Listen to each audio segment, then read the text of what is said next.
శ్రీకాళహస్తిలో మహాశివరాత్రి బ్రహ్మోత్సవాలు ప్రారంభం కానున్నాయి. 13 రోజుల పాటు జరిగే మహాశివరాత్రి బ్రహ్మోత్సవాలకు శ్రీకాళహస్తి ఆలయం ముస్తాబైంది.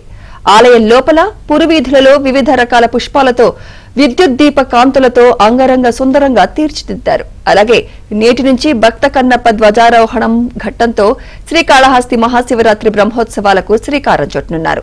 బ్రహ్మోత్సవాల్లో ఒక్కొక్క రోజు విశేష ఉత్సవాలు నిర్వహించనున్నారు. చివరగా శాంతి అభిషేకాల ఘట్టంతో మహాశివరాత్రి బ్రహ్మోత్సవాలు ముగియనున్నాయి.